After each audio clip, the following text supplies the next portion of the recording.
Some people stop explaining themselves long before they stop caring. This change is rarely loud. It doesn't arrive with arguments.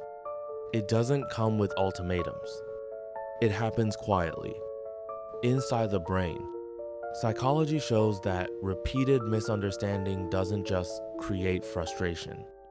It conditions behavior. When the mind notices that effort does not lead to resolution, it begins to adapt. At first, people lean in. They explain more. They over-communicate. They repeat themselves using different words. They slow down their speech. They choose gentler language. They assume the problem is clarity. If I explain it better, they think, this time it will land. But it doesn't. The same misinterpretations return. The same emotional loops repeat. The same assumptions are projected back. And slowly, the brain records this as data. Being understood is not a guarantee. Explaining is not a solution. Explaining is an investment. And every investment is evaluated by return. Emotional energy is finite. Attention is finite. Cognitive bandwidth is limited. The nervous system is designed to conserve resources.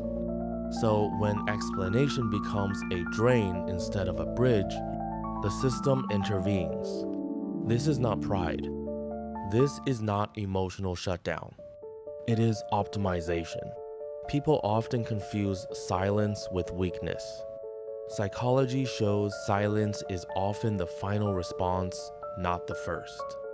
Silence appears after exposure, after too many clarifications, after too many defenses, after too many moments of being misunderstood despite good intentions. Eventually, the brain changes strategy. It stops offering full access. Not everyone earns context. Not every question deserves an answer. Not every reaction needs correction. This is where distance begins. Not emotional distance, cognitive distance.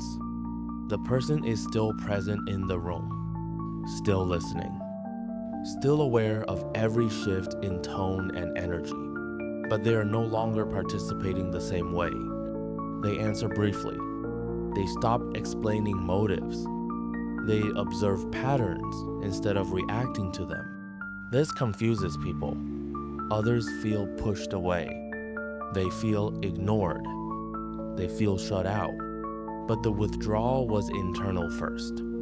It started with disappointment, the realization that honesty does not always produce understanding. That effort does not always create connection.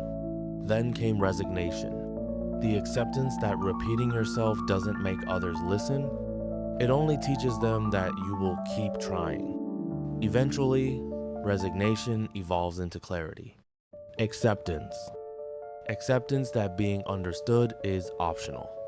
The brain restructures communication rules. Speak when necessary. Explain when impact matters. Remain silent when explanation changes nothing. Silence becomes a filter.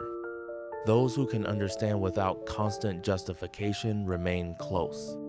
Those who require emotional labor to comprehend you drift away. This is not punishment. It is selection, a psychological boundary, not enforced with confrontation, not defended with arguments, built with absence. Absence of emotional reactions, absence of self-defense, absence of justification. Many label this state as coldness. It isn't. It's discipline. It's learned self-regulation. The mind adapts after recognizing a threat. Over-explaining once felt safe. It felt like protection. It felt like control. Now it feels dangerous because it invites reinterpretation. It invites distortion. It invites people to rewrite your intent. So the brain chooses silence. Not to manipulate, not to punish, but to preserve stability. This is not withdrawal. It is recalibration. The person hasn't vanished. They've evolved. They no longer chase validation through explanation. They no longer negotiate their reality to feel accepted. Understanding becomes selective. Communication becomes intentional. Silence becomes information. A signal, not an absence. Not everyone will read it. Not everyone will respect it.